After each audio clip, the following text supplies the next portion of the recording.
Zoom.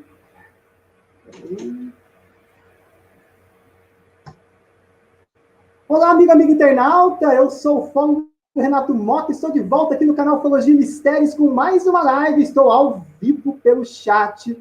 Para quem não me conhece, tem meus trabalhos aqui no canal, vocês podem ver entrevistas que eu já dei para televisão, como o especial 30 anos Noite dos OVNIs, que eu participei de uma matéria muito legal com a Rede Globo, aqui na região do Vale do Paraíba, interior de São Paulo, ficou muito legal mesmo. E outras entrevistas em emissoras de rádio, de televisão, que eu tenho aqui no canal Ufologia e Mistérios também, que você pode estar acompanhando. E para você também, que está assistindo, se você falar que assistiu nesta live, no canal Ufologia e Mistérios, eu vou te presentear com o módulo 1 do curso de Ufologia. Então, você fala que assistiu aqui no canal Ufologia e Mistérios com o ufólogo Renato Mota e fala assim, ó, eu quero ganhar o curso de Ufologia módulo 1. Entre em contato, já pode enviar um e-mail, WhatsApp agora mesmo, que eu estarei ao vivo pelo chat e também receberei o e-mail, WhatsApp, e você ganhará o módulo 1 do curso de Ufologia, que dura em torno de 20, 30 dias, tem apostila própria, grupo de estudos no WhatsApp, é uma coisa muito legal, o pessoal tem gostado também bastante.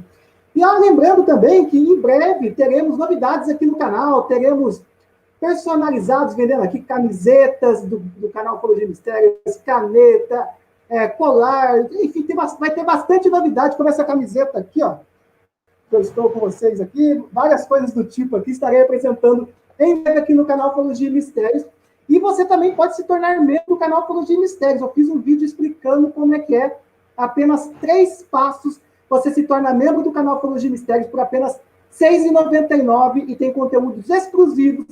Vai ter uma palestra mensal só para membros do canal e muitas novidades, tá bom? Então, hoje meu convidado especial é o Marco Aurélio Leal, da revista UFO. Por quê? Porque estamos completando os 25 anos do caso Varginha.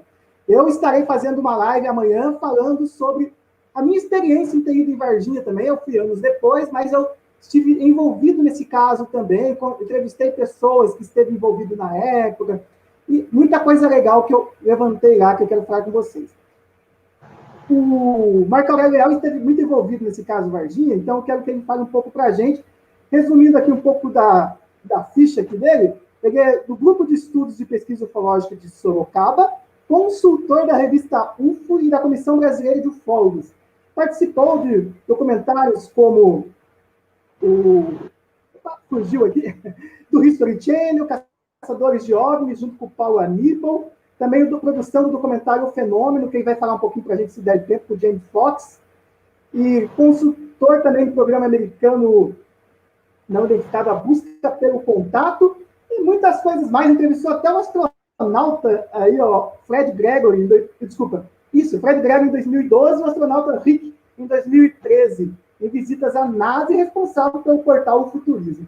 Então, sem perder muito tempo aqui, estou com o meu amigo Marco Aurélio Leal, falando então sobre o caso Varginha. Seja bem-vindo mais uma vez, Marco Aurélio. Muito obrigado por ter aceito esse convite de última hora aí, mas que bom que deu certo, né? Hoje está super corrido por causa dessas comemorações. Um grande abraço aí, pode ficar à vontade aí. Muito obrigado, Renato, te agradeço o convite, é uma honra estar aqui no seu canal, né? Também falo oi para os seus telespectadores, né? E vamos falar um pouquinho desse caso emblemático que está completando hoje 25 anos, né? Um dos casos mais emblemáticos aí da ufologia brasileira e mundial, né? Então, vou fazer uma cronologia meio resumida aqui dos fatos que se sucederam naquela época, né? Em 96. Então, vamos lá. Em meados do final do ano de 1995, né? As nossas Forças Armadas, elas estavam sendo já instruídas pelo NORAD, né, dos Estados Unidos, sobre a questão de uma manifestação muito grande de objetos aéreos não identificados na região do sul de Minas Gerais. Este depoimento, né, esta fonte desse depoimento foi de um controlador de voo da aeronáutica, da torre de controle, que na época repassou para os ufólogos, né, essa questão. Então, ele disse sobre essa manifestação de vários OVNIs, né, e as autoridades do sul de Minas já estavam em alerta, né, perante a defesa aérea brasileira, né. Então, possivelmente, na madrugada do dia 13 de janeiro por volta ali de 1h da manhã, um casal de fazendeiros, seu Eurico e Dona Oralina, eles já estavam se preparando para dormir. Foi quando eles perceberam, né, quando a Dona Oralina percebeu o barulho dos gados que ali eles cuidavam nessa fazenda do Castilho, estavam muito agitados, né, por volta de 1h da manhã, que era fora de costume. Daí a Dona Oralina estranhou esse barulho, ela abriu a janela para ver o que estava acontecendo ali no pasto. Foi quando ela relata que observou um objeto em formato de um submarino, né, voando bem lentamente, né, e soltando uma espécie de uma fumaça, segundo ela, né. Ela foi e chamou o seu marido, o seu Eurico Rodrigues de Freitas. Ele foi até a janela e dali eles observaram esse objeto, segundo o relato deles, por uns 40 minutos, né, que para pesquisa ufológica 40 minutos é algo muito, muito grande, né. E É um objeto esférico ou é aqueles objetos tipo charuto que eles falam na ufologia? Isso, eles descreveram primeiramente que foi um formato mais ou menos assim cilíndrico, mas muito parecido com um submarino, né? Também essa parte cilíndrica, né? Então eles observaram esse objeto, né, que estava de certa forma muito lento, né? E isso teria sumido, né, no horizonte.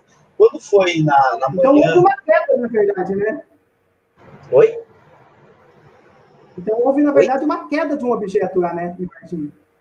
Na verdade, esse que eles observaram, eles só observaram, né, esse objeto se deslocando lentamente no céu, né? Não estava tão alto, mas não estava tão baixo.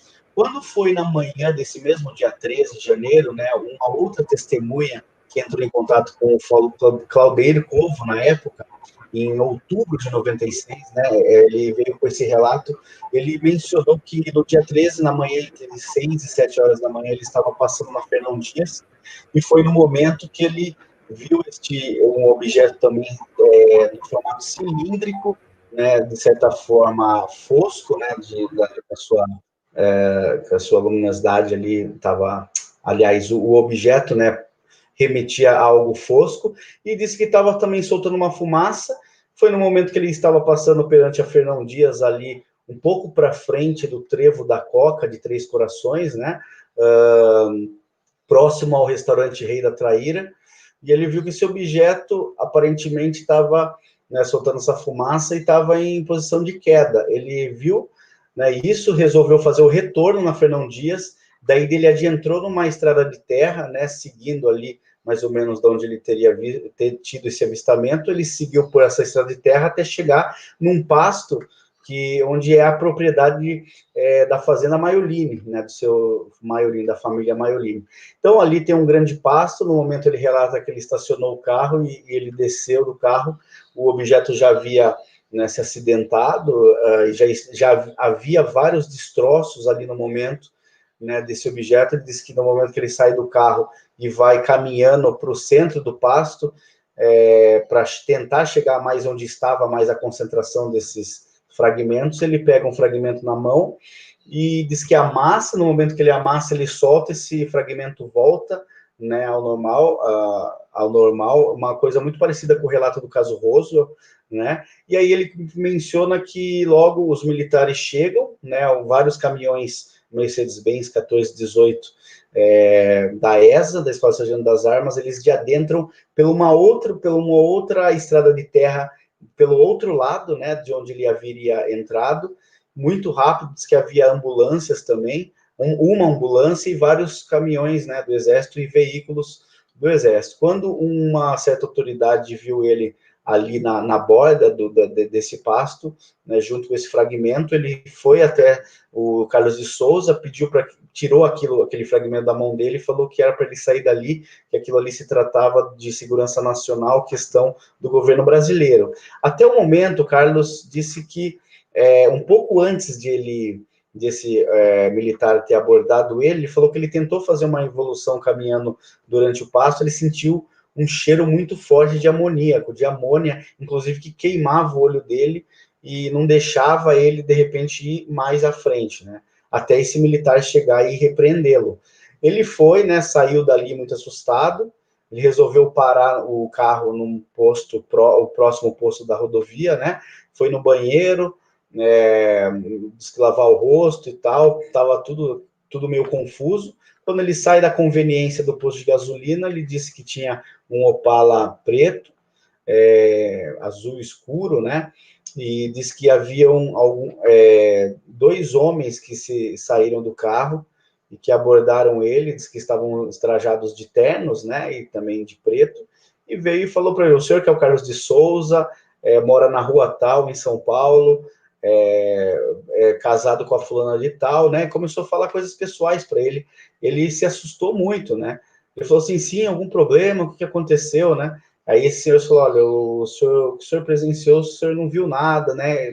Instruiu ele a ficar quieto, né, sobre aquilo que ele tinha visto. Até então, segundo o Carlos de Souza, disse que nunca passou pela cabeça dele que aquilo que ele teria avistado era uma nave espacial ou um OVNI, né? Ele achou que se tratava de uma aeronave de pequeno porte, né? Aí ele achou muito estranho. Inclusive, ele estava indo para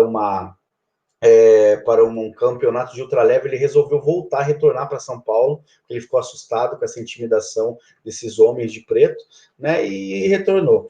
Quando ele retornou para São Paulo, ele ficou, de certa forma, quieto até outubro de 96, quando ele procura o Claudio Covo para relatar esse incidente.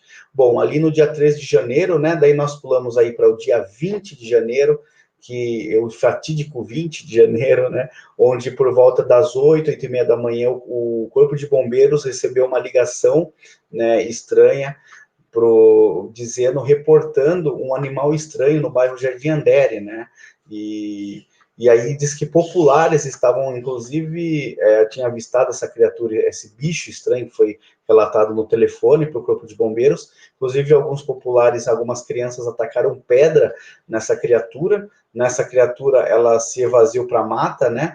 Já adentrou, né? E aí o Corpo de Bombeiros teria ido por volta ali das 9, 10 horas da manhã. Foi passado, inclusive, o rádio, na verdade, para um desses bombeiros que estavam, inclusive, podando algumas árvores ali no bairro próximo ao Jardim Andere, e dali eles foram e possivelmente fizeram essa captura da manhã, né? O interessante é que, envolvendo esse testemunho da captura da manhã, houve várias testemunhas civis que estavam ali perante ao bairro, nas ruas, né? E começaram a achar estranho aquela movimentação do Corpo de Bombeiros, né? Nós tivemos recentemente, o ano passado, em março do ano passado, uma testemunha ocular, né, que foi o operário, o Henrique José. Ele estava trabalhando numa obra. Ele disse que no momento que ele viu aquela movimentação dos moradores locais descendo a rua, próximo a esse barranco, né, ele disse que também acompanhou esse pessoal, e foi no momento que ele e as outras pessoas observaram um caminhão-pipa do Corpo de Bombeiros se adentrando nessa mata, e ele disse que um militar bombeiro, né, estava em cima do caminhão-pipa, os outros estavam já nesse pasto, né, também nessa mata, e aí ele viu, diz que quando um bombeiro passou pelo lado de trás do caminhão, né, de onde eles não tinham muita visualização, diz que passou alguma coisa enrolada numa rede, que eles não conseguiram observar, e esse militar que estava, o único que estava em cima, logo pegou e colocou para baixo, assim, e teria colocado numa caixa, né? Dali eles saíram ali do perímetro, teriam fornecido esse material para a ESA, para um caminhão do Exército que estava ali nas proximidades, e dali eles teriam se deslocado já na parte da manhã, o Exército, né, para a ESA, para a Escola Sargento das Armas. Então, essa criatura teria já sido levada, a primeira criatura, na parte da manhã, para a ESA. Né? O interessante é que esse testemunho se deu através de um próprio militar que, em fevereiro de 96, gravou em áudio esse depoimento relatando esse ocorrido, né, para o Vittorio Pacatini. Ele não esteve no momento da captura, mas ele menciona que no momento que ele chega junto ao seu comandado, né, no local, de encontro com esses outros bombeiros que fizeram essa operação, diz que tinha uma caixa, e dentro dessa caixa ela já estava fechada, já estava lacrada, e diz que fazia um barulho de zumbido, como se fosse enxame de abelha, né? Mas ele não chegou a ver a tal criatura. Daí foi relatado pelos colegas ali de profissão o que teria ocorrido, né? Bom, aí nesse mesmo dia 20, né, aquela correria, já havia uma manifestação atípica de casos de carros, né, da Polícia Militar do Sul de Minas, a Paisana, já fazendo uma ronda naquela região, e também havia os caminhões da ESA que estavam rodando em círculo na cidade, mas os próprios militares que estavam dirigindo nesse momento, eles não sabiam para o que eles estavam lá, né? Segundo um militar deles, que relatou também o depoimento na época, comenta que eles ficaram andando em círculos, né? Que foi algo dado, né, por seu comandante, e daí eles disseram que retornaram para Varginha, né, e ficaram na ESA. Quando foi na parte da tarde, por volta das 15h30, né, aquelas famosas 3 meninas, a Liliane Silva, Valquíria Silva e Kátia Xavier, elas estavam trabalhando, né, na casa onde a Kátia trabalhava, né, a Liliane e a Valquíria teria ido para ajudar elas com a mudança, que a moça proprietária da casa estava se mudando. Foi no momento que elas estavam retornando deste trabalho, elas iam passar ali próximo à linha férrea, e elas perceberam que tinha algumas pessoas mal encaradas, segundo elas resolveram cortar o caminho pelo um terreno baldio que tinham, né? Para lembrar, esse local em Varginha, na época, só havia poucas construções, né? E uma dessas construções era onde até hoje o mecânico, né, que é o vizinho desse terreno baldio. Então, elas foram cortar o terreno baldio, foi quando a Liliane, segundo ela, estava um pouquinho mais à frente que as duas, ela olhou, né, rente ao muro e viu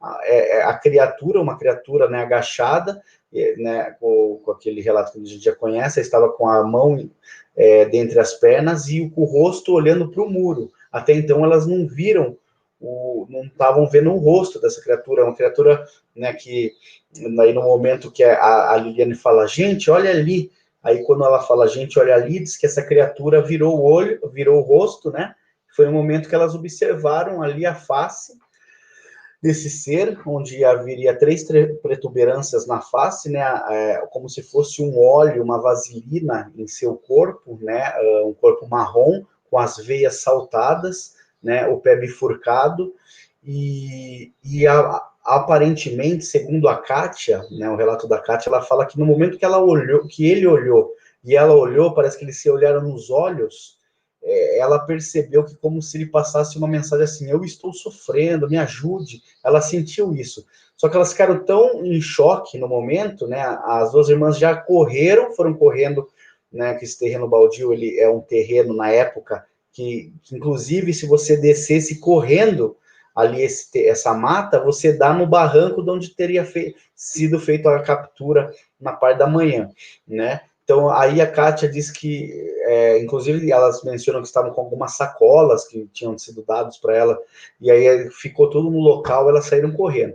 No momento que elas chegam ali próximo, né, no bairro vizinho, que é o bairro Santana, onde a Liliane e a Valquíria se residiam na época, a dona Luísa Silva, mãe da Liliane e Valquíria, já estava na rua da casa delas, né, de certa forma esperando elas, porque a dona Luísa relata que passou uma sensação naquele momento, antes das meninas chegarem, que alguma coisa estranha, né? Aquela sensação de mãe. E ela estava preocupada. Inclusive, ela saiu na rua e foi perguntar numa loja na rua se as meninas, se a moça tinha visto as meninas, né?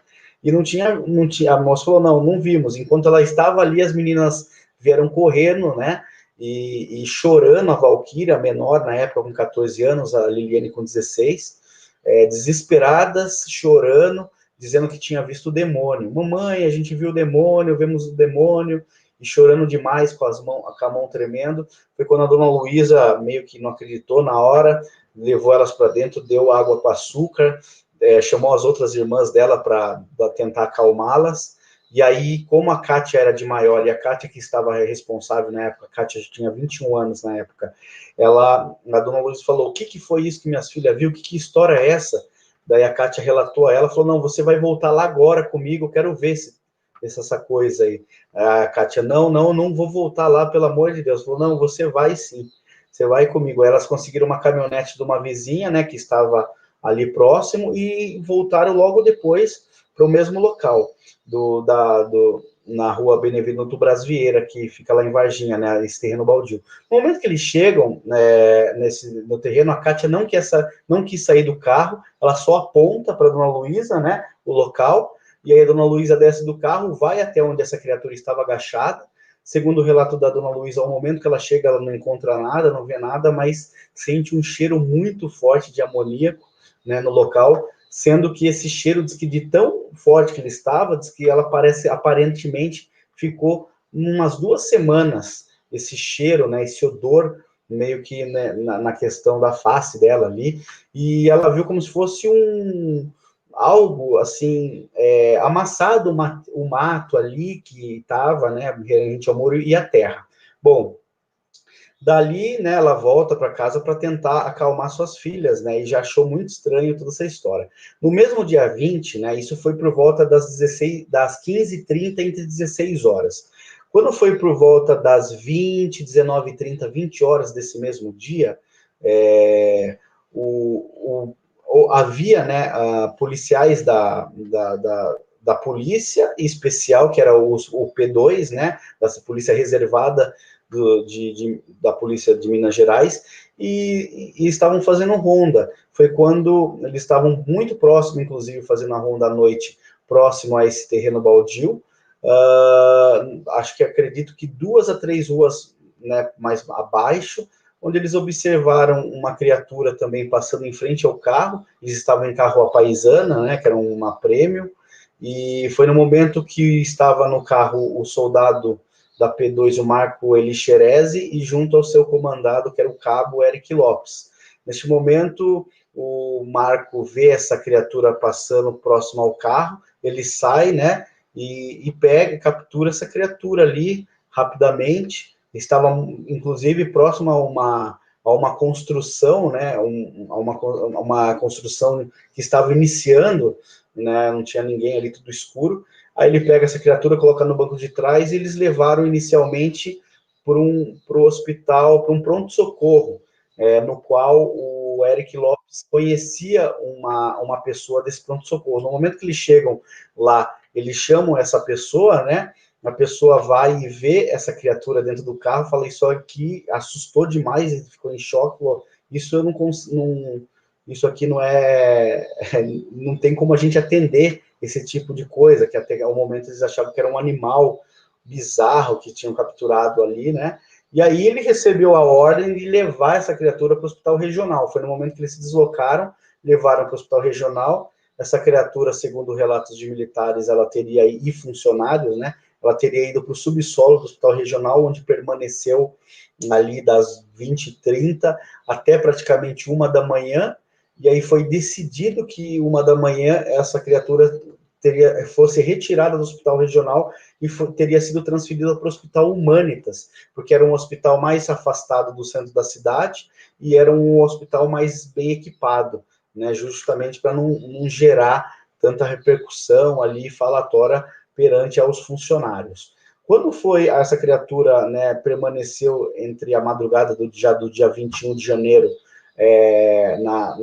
que foi um domingo, no Hospital Humanitas, e quando foi na segunda-feira, no dia 22 de janeiro, no final da tarde, houve uma operação de retirada dessa criatura do Hospital Humanitas, onde envolveu 3 caminhões de comboio, né, dois caminhões não entraram no hospital, né, eles ficaram esperando no trevo da Coca, próximo a Três Corações, e foi quando um desses caminhões foi instruído pelo S2, que é o agente de inteligência do Exército, a entrar no portão de trás desse hospital. E dali ele entra com o caminhão, né?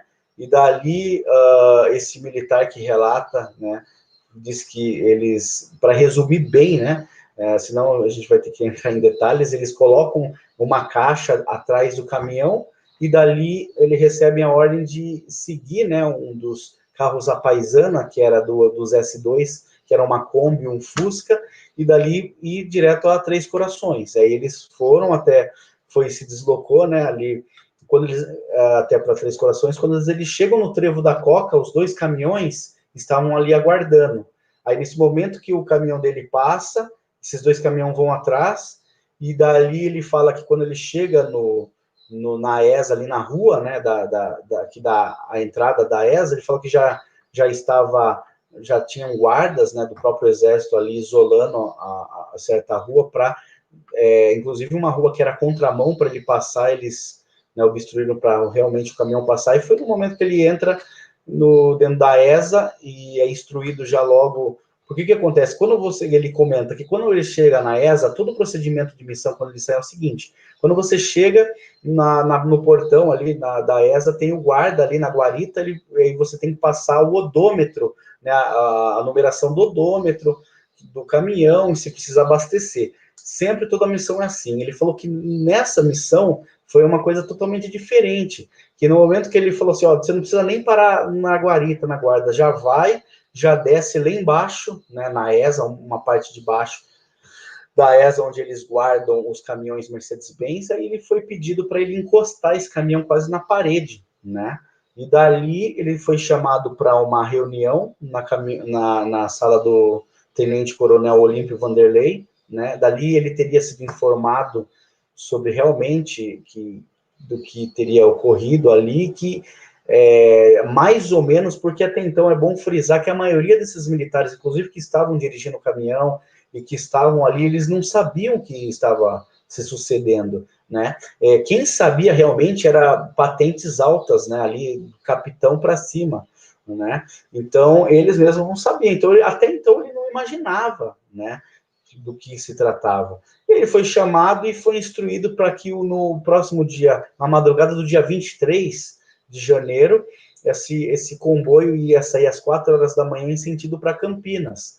E dali eles tinham como destino o SPSEX, que é a Escola Preparatória de Cadetes em Campinas. Dali onde eles saíram 4 horas da manhã, seguindo esses 3 caminhões, e vai mais vários outros veículos à paisana do serviço reservado do Exército, e se deslocaram até Campinas. No momento da chegada em Campinas, esses motoristas eles foram dispensados ali, né, ficaram na unidade do Exército, e outros militares, né, pegaram esse caminhão. Lembrando que esse material que foi pego no Hospital Humanitas, essa caixa que foi colocada atrás do caminhão, ela estava ainda dentro do caminhão no dia que eles saíram da ESA, nas 4 da manhã, que estava levando esse material. Ele menciona que estavam tudo, né, com os caminhões com as lonas, tudo bem fechada. E aí, no momento que ele chega lá, eles são liberados, outros militares pegam esses caminhões e levam até a Unicamp, da onde deixaram essas criaturas, essas entidades biológicas na Unicamp, e dali teria sido feita uma autópsia, né, chefiada pelo médico Badam Palhares, junto também ao Dr. Conradinho Metzi, e segundo a informação de um outro médico, que a gente conseguiu recentemente, assim, ter uma informação através de um informante dele, né, ele estaria dentro da sala, diz que 12 médicos que teriam de várias especialidades diferentes, que estariam ali justamente para examinar a anatomia dessa criatura, né, e dali teria ficado algum tempo ali, e depois se deslocado essas criaturas para os Estados Unidos, né. Então, esse foi bem o resumão, bem básico do que ocorreu naquela fatídica dia 20, né, nesses meados de janeiro de 96. Logo após, em abril de 96, teve uma senhora, Dona Terezinha Cleff, que estava numa festa no zoológico da cidade, né, estava com seu marido, que era vereador da cidade. No momento que ela resolve sair do salão de festa ali para fumar um cigarro, ela disse que na hora que ela sai tem uma varanda, ela observou um ser muito parecido com as características avistado pelas meninas, né, só que com uma diferença, estava com um capacete amarelo na cabeça e com os olhos bem grandes, né. Foi no momento que ela assustou demais, chegou no seu marido e pediu para ir embora, que estava muito nervosa. Seu marido não entendeu no momento, mas resolveu ir embora. Aí no caminho de casa, né, para casa, ela relatou isso a ele, né. Eles resolveram também ficar um pouco quietos, depois eles vieram a publicamente comentar sobre este fato. Isso foi em abril. Logo em maio, uma noite de maio de 96, a dona Luísa Silva, mãe da Liliane Valquíria, ela estava à noite, né, lá na casa delas, e ela tocou a campainha, ela foi atender, ela viu que eram alguns homens que estavam com ternos, ela achou que era o Vitório Pacatini, o pesquisador Vitório Pacatini, e o Birajara Franco Rodrigues, que sempre iam na casa dela, e às vezes eles sempre trajavam ternos. Ela já abriu assim, meio que, né, aí diz que eram 4 homens diferentes, que foi já adentrando no corredor da casa dela, falou, fecha a porta, a gente veio aqui para conversar com a senhora, para fazer uma proposta. Aí eles foram para a sala da casa, né, sentaram lá, foi quando eles começaram a questionar a dona Luísa, qual era o sonho dela, qual era o sonho das filhas dela, perante a vida, né, o que elas gostariam de conquistar, e falou assim, olha, e se eu disser que a senhora pode conquistar isso, né, só que a senhora tem que fazer uma coisa, a gente vai agendar, se vocês aceitarem essa proposta nossa, nós iremos agendar uma entrevista com vocês, para a filha de vocês negar, para sua filha negar o que ela viu. Pode falar que foi uma aberração da natureza, alguma outra coisa, mas, ou até o demônio, mas que não fosse, né, essa questão de extraterrestre, né? E aí ela falou assim, moço, como que eu vou mentir uma coisa que eu não sei nem o que minhas filhas viu, como, ela fala bem assim a expressão, né? Como que eu vou fazer isso? E aí diz que um deles abriu uma maleta, estava com uma maleta, um outro só anotava numa prancheta quieto. Ela diz que um abriu a maleta muito rápido, assim, e fechou. Ela diz que no momento que abriu, ela falou que tinha um dinheiro, uma quantidade muito grande de dinheiro, que esse dinheiro era verde. Ela não saberia ali o que seria, né, aquele dinheiro. Na verdade, a gente acredita que era $1, né, porque segundo a dona Luísa, ela fala que também em um momento que eles estavam na sala, ela percebeu que um traduziu para um outro que estava lá algo, né, que ela não sabe nem que língua era, né? E aí, por isso que ela falou que acha que eram estrangeiros, né? Mas depois houve a pesquisa, a investigação por parte do Birajara, o Marco Petit, entre os pesquisadores, eles aventaram a hipótese, com quase toda certeza, que aqueles homens que foram para fazer essa proposta era de cunho de uma emissora que era concorrente da Globo, e que eram pastores, né, que estavam ali justamente para tentar desqualificar todo o trabalho que a Rede Globo vinha fazendo em prol do caso Varginha, né? Muita gente fala dos MIBs, né, que teriam sido eles, agentes governamentais, que tinham ido lá para ela para falar sobre essa questão, né, para ela que elas negassem o caso em troca do dinheiro. Mas, segundo os principais investigadores da época, acredito que se trata realmente de pastores, de uma igreja, né, que a gente já sabe qual, mas não vou mencionar aqui, que teriam ido fazer essa visita lá. Bom, a dona Luísa pensou sobre o assunto naqueles dias, ela inclusive ligou para a Kátia Xavier não aceitou, né, a dona Luísa resolveu não aceitar, eles ligaram para ela e aí elas negaram, e daí nunca mais aconteceu de ela ver, né? Então, praticamente, esse foi um enredo que foi, assim, a cronologia do caso Varginha, né? A conhecida cronologia. Aí, depois desses anos todos, né? Como você, Renato, que foi a Varginha lá, para fazer a pesquisa, você conseguiu testemunhos 10 anos depois do caso, né? Eu também comecei a ir a Varginha depois, e dali não parei mais de ir para Varginha. Nos últimos 5 anos eu me uni junto com o João Marcelo e o Giordano Mazzutti, que são 2 pesquisadores que comentam sobre, aliás, que nós nos unimos para ir atrás, né, e revisitar o caso Varginha e procurar todas as testemunhas civis e militares que foram mencionadas na época, né. Nesses últimos 5 anos de investigações, a gente chegou em muitas questões, né, em bastidores do caso, soubemos de mais testemunhas que se envolveu tanto da área civil e militar, né, conseguimos aí gravar algumas coisas em vídeo, né, com algumas testemunhas, inclusive militares. Em 2018, a gente conseguiu gravar em vídeo um depoimento de um militar S2, que teria participado de parte dessa operação, onde ele menciona informações novas sobre o caso, né, informações que nunca foram divulgadas, mas ainda a gente está fazendo o levantamento dessas informações para ver se realmente corrobora ou para ver se não é uma tentativa de desinformação, né? Ele nos provou que era S2, e muitas coisas que ele fala bateu com outras situações que nós escutamos, né, de relatos e tal.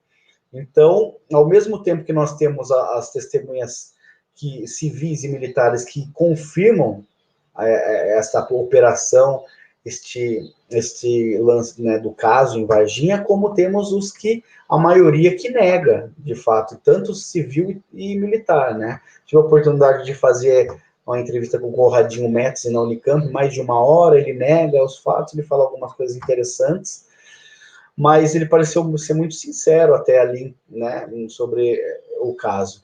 E nesses últimos tempos, né, também houve, acho que foi a primeira vez que houve uma confirmação por parte de um bombeiro de que realmente houve a captura,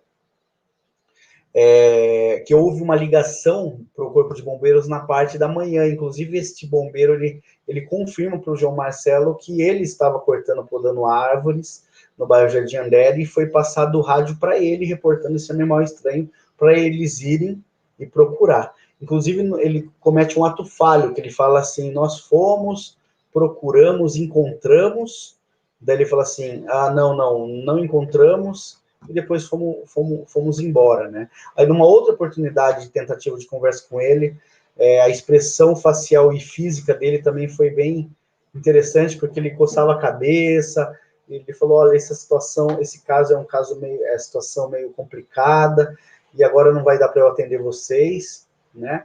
E daí ele pegou e não quis falar, né? A gente deixou, né, quieto para não fazer uma pressão com ele, e foi basicamente assim isso, né? Entre isso e outras, Renato, a gente tem bastante situações interessantes aí do caso Varginha, né?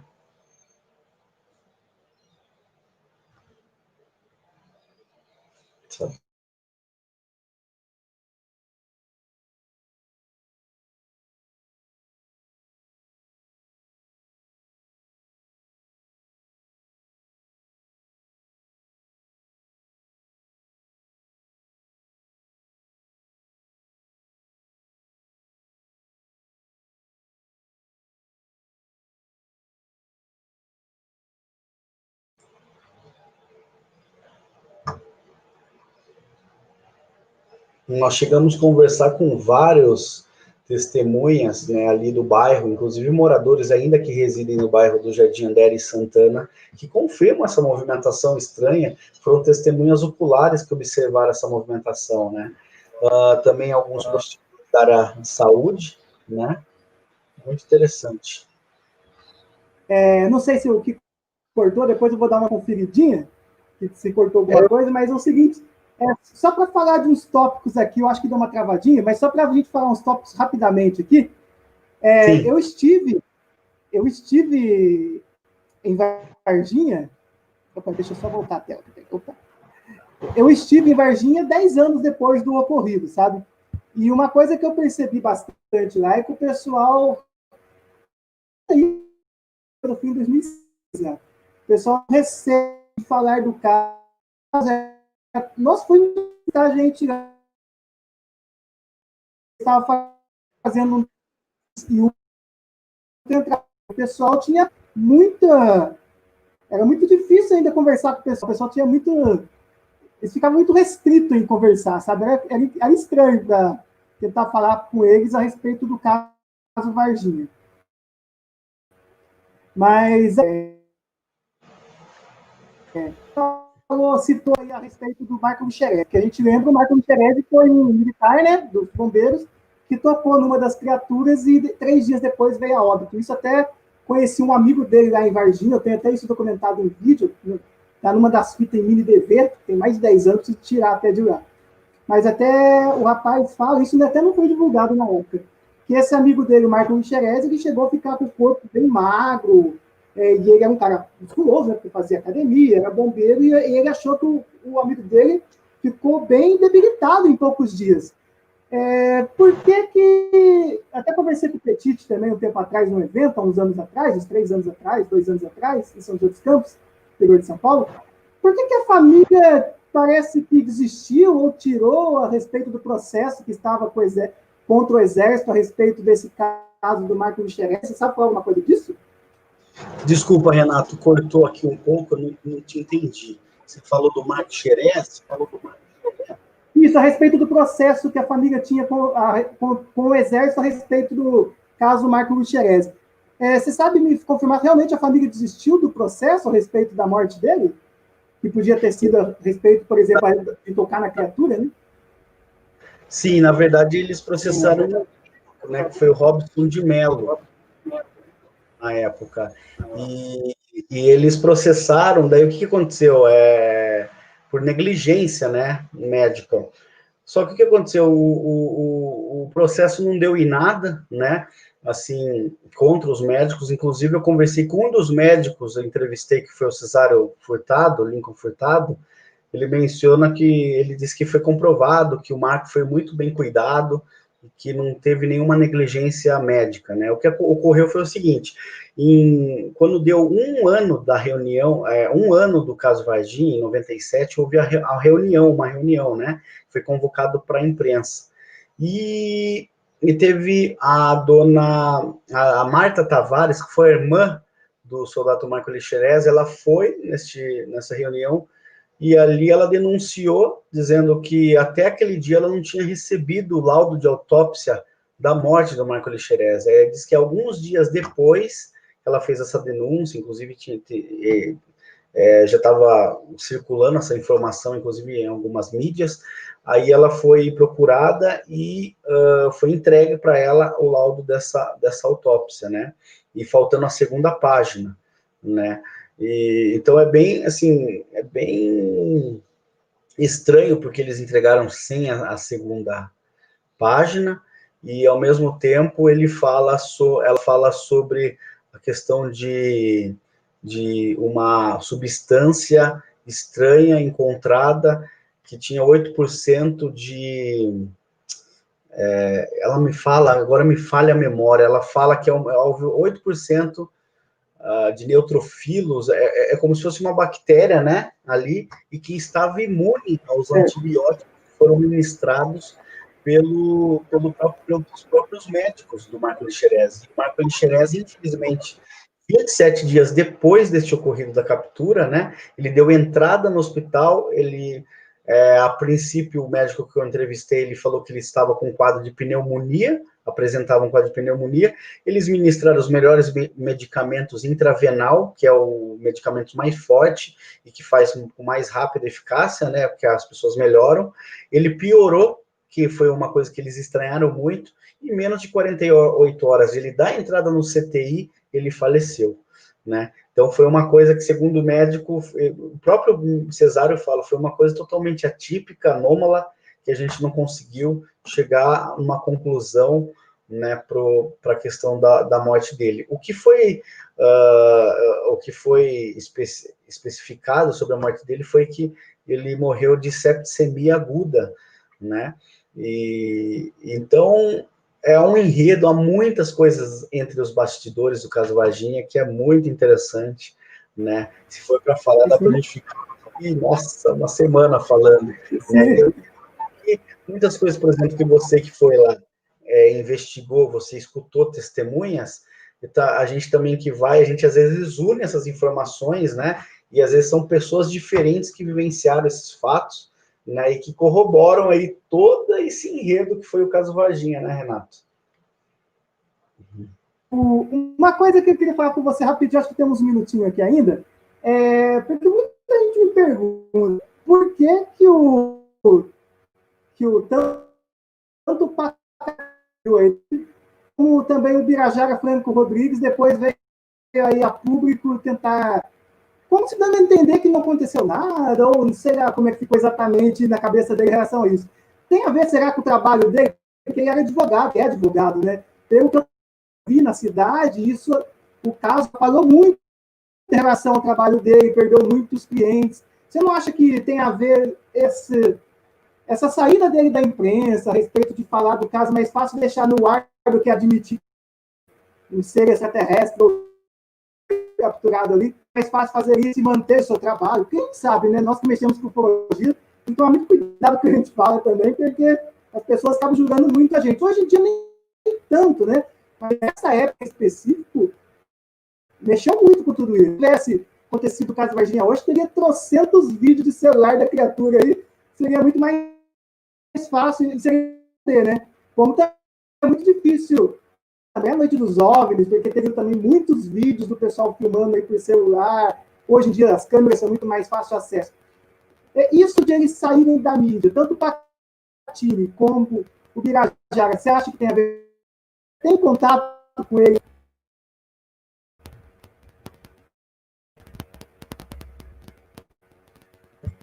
Então, Renato, essa questão é uma questão assim, complicada, né? A gente soube, né, que o Pacatini, o próprio Birajara e o Claudio Covo, o Petit, eles tiveram os telefones grampeados na época, né? E diz que houve, de certa forma, uma ameaça para um ou outro. Quanto ao Birajara, eu acho que se cria uma conspiração muito grande contra ele, né? Sempre quando nós vamos a Varginha, ele nos recebe na casa dele, depois de eu poder conversar com ele, né? A gente conversar muito sobre as situações, o que ocorre? O Bira hoje, ele prefere não falar mais sobre esse assunto publicamente, né, por questões pessoais mesmo, né. Ele disse que ele nunca negou o caso Varginha, ele só disse que ele fala que ele foi mal interpretado, né, inclusive pelas mídias brasileiras, que ele fala que ele não teria provas suficientes de evidências cabais, assim, para a ciência, que comprovariam o caso Varginha. E o Bira também, hoje, ele é uma pessoa que estuda muito, ele está uma pessoa, assim, muito pé no chão quanto à questão ufológica, né? Segundo o que nós conversamos com ele. Então, ele prefere não se manifestar mais publicamente, mas ele continua acompanhando o caso, inclusive, ele nos deu uma informação sobre o paradeiro de uma das testemunhas que nós conversamos no ano passado, né? Então, você vê que ele ainda continua, mas é aquela coisa, ele não tem, né, assim, provas, segundo ele, de que, por mais que eles tenham relatos e depoimentos, fala que não serve para a academia científica, né? Então, houve também as questões pessoais dele, que não cabe a gente comentar aqui, porque do afastamento dele, mas ele disse que nunca foi ameaçado, que nunca foi comprado, que, assim, né, que, na verdade, foi uma decisão dele mesmo de se afastar, né, e que não houve essa questão. Já o Pacatini trocou 27 e-mails com o nosso colega, né, o João Marcelo, e falou várias coisas no e-mail. Numa desses e-mails, ele comenta sobre atentado de bomba contra o carro dele, que houve, né, e aí ele fala também sobre um acordo de cavalheiros que ele teria feito em Brasília, né, para que ele não falasse mais no caso. E a gente conhece bem o Pacatini, aquela pessoa incisiva, né, que sempre estava desafiando, né, uma pessoa ali bem corajosa, de certa forma, né, ele sumiu depois, acho que do ano 2000 e pouquinho, e não quer mais saber do assunto. Disse que no e-mail que não tem interesse em voltar para a ufologia, né, e disse também que, segundo a informação que ele fala, que ele teria provas, que não falou diretamente nessas palavras, mas que resolveriam o caso Varginha, né? Mas teve outras situações e tal, então é uma situação bem complicada, assim, de a gente comentar sobre esses terceiros, né, Renato? Mas é isso mais que Para a sobre, gente né? encerrar, então, essa entrevista, porque, como você falou, dá para falar muita coisa sobre o tema. Na sua opinião pessoal, foi realmente criaturas extraterrestres que foram capturadas em Varginha há exatos 25 anos atrás? O que você fecha assim, do caso Varginha, pelo menos até o momento, na sua opinião? Então, Renato, é muito complicado. Eu, antes, assim, eu acreditava muito, né, sobre que seria uma entidade realmente extraterrestre. Mas depois, quando a gente vai a campo, né, tem muitas divergências em algumas situações. Na minha opinião, hoje, eu acredito que algo aconteceu de muito sério em Varginha, né, que realmente houve algumas criaturas anômalas, mas a gente não sabe dizer se realmente essa criatura ela era de origem extraterrestre. Eu acho que não tem como afirmar, acho que ninguém ainda afirmar, né? Porque ficou muito vago também da questão da queda deste objeto na Fazenda Maioline, né? Nós tivemos somente na verdade, duas testemunhas que corroboram esses fatos, né? Então, a gente não sabe se realmente houve aquela questão da queda mesmo, né? Tem algumas divergências aí, mas eu acredito que alguma coisa de muito estranho ocorreu lá e realmente houve uma ação militar, né? O pessoal comenta em questão de como se fosse um experimento biológico governamental, militar, né? Ou haveria sim a possibilidade também de ser alguma coisa de algum extraterrestre, né? Mas não cabe assim, a gente não tem como comprovar e falar, né, que realmente foi isso, né? Ainda há dúvidas na gente mesmo, né? Mas alguma coisa de muito estranho e anômalo. Olha o Marco Aurélio. Sim. Até porque fecharam todas as entradas da cidade. O pessoal confirma muito isso. A movimentação realmente existiu. Na Unicamp pintaram as janelas quando foram fazer a autópsia, sei lá o que, a respeito da criatura, pintaram as janelas na Unicamp. Enfim, muita gente não quer falar mais do assunto, igual você mesmo citou. Eu quero agradecer muito a sua presença, Marco Aurélio. Muito obrigado mais uma vez por estar aqui comigo no canal Ufologia e Mistérios, falando aí dos 25 anos do caso Varginha, e quem sabe venha mais novidades aí, mais gente comece a falar depois aí a respeito do caso novamente. Fique à vontade aí pelas suas considerações finais aí, um grande abraço, viu? Ô, Renato, eu que agradeço aí a oportunidade, né? O que nós esperamos aí futuramente poder tornar público esses depoimentos que a gente mesmo gravou, né? Mesmo não identificando essas pessoas, né? Que é a preocupação delas, mas a gente tem uma esperança aí que venha alguma autoridade, depois de agora passados 25 anos, né? Alguma autoridade vier e confirmar todos esses fatos, como foi o caso do Ioregi Holanda, né? Da Operação Prato. Ele deu várias informações. Então, acho que o que falta no caso Varginha hoje é uma autoridade de alta patente para vir confirmar tudo isso que se foi investigado pelos ufólogos da época, né? De tudo que se sabe, só um levantamento de 40% de tudo que ocorreu se tem, né? Aproximadamente. E é essa a nossa esperança. Vamos aguardar aí os próximos dias, os próximos anos, né? E agradeço a você mais uma vez pela oportunidade aqui, a todos os telespectadores que ficaram aqui até agora para apreciar essa live, né? Assistir a live. E um grande abraço a você e parabéns pelo trabalho aí do seu canal, viu? Agradeço a você. Obrigado. Obrigado. Valeu, obrigadão, Marco Aurélio. Sempre que precisar, tiver novidade a respeito de qualquer caso, aí voltaremos a falar mais, ainda nem deu tempo de falar sobre os documentários, nada, até porque o foco é os 25 anos do caso Varginha, mas quando quiser, só chamar aí, qualquer novidade, estamos abertos aqui no canal Ufologia e Mistérios. Muito obrigado, valeu mesmo, te agradeço muito.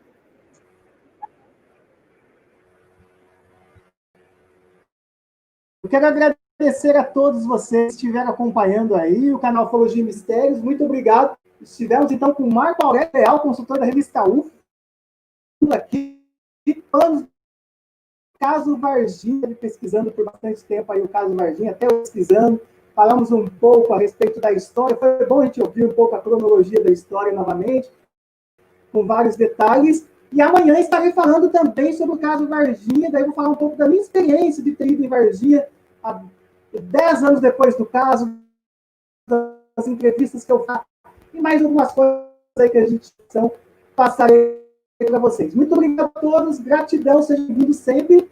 Se você não é inscrito no canal, se inscreve, ative o sininho e fique por dentro sempre que estrear um vídeo novo aqui no canal. Então, como dizer a você aqui, ao infinito e além,